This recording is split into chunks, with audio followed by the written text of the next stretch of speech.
Tonight, a mother reached out to Fox San Antonio after watching one of our DEA stories about the dangers of teens and marijuana. Her son committed suicide at the age of 19. Tonight, Fox San Antonio's Yami Virgen shares his story and the mother's warning to other parents on how marijuana ended her son's life. So when he told me he was smoking marijuana, I kind of thought, I used marijuana. Kids will be kids. LARA Stack's son, Johnny, was 14 years old when she says he first used marijuana at a high school party in Colorado, where weed is legal. Stack is originally from San Antonio. Stack says her son hid his marijuana use from her and her husband until the signs of abuse started showing up. Johnny had suffered some psychotic episodes from smoking marijuana, had been in several mental hospitals, several medical treatments. One of the first notable signs Stack says were her son's grades. He was a 4.2 GPA student. He got a perfect 800 out of 800 on the SAT math. And in his last semester of high school, got 4 Ds.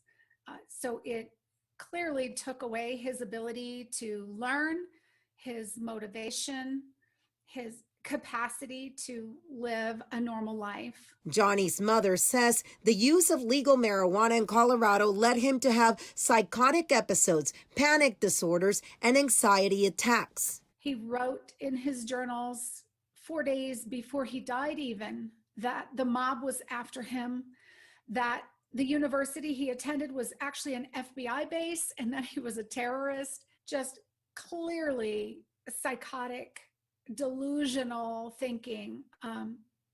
That was very paranoid, and he never was like that before he started using marijuana. Then in November 20th of last year, Johnny jumped off a 6-story parking garage. 3 days before he died, he came over to our house for dinner, and he said, "I just want to tell you that you're right."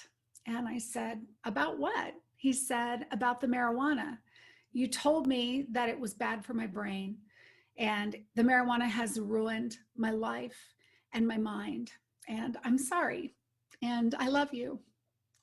And 3 days later, he was gone. Marijuana is the most prevalent substance found in completed teen suicide in Colorado. According to this pain expert from Colorado, these are some of the negative effects marijuana has on some teens. The number of kids presenting to the emergency department increased over time, and 71% of those kids going to the ED with marijuana-related emergency room visits were there for behavioral and psychiatric events like suicidality, panic disorder, anxiety, etc. But is it just regular marijuana causing the problems? According to the DEA, the problem is the high levels of THC that are now higher than ever before, causing some of the dangerous problems. Is not really from a natural product. These are engineered plants.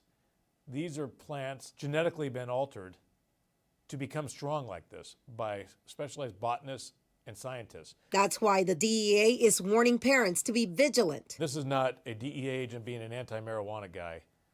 This is a DEA agent being someone who follows facts and logic. So let's go where the science goes, and let's go where the facts go before we make long-term decisions that can harm our youth and our country and our communities. Today, Stack tries to prevent other teens from going through what her son went through. She created Johnny's Ambassadors, which is a nonprofit that educates parents and teens about the risk of today's high THC marijuana on adolescent brain development, mental illness, and suicide. For more information, you can go to foxsanantonio.com. In your neighborhoods, on the streets, Fox San Antonio and the DEA will keep you informed and safe. Yami Virgen, Fox News at 9.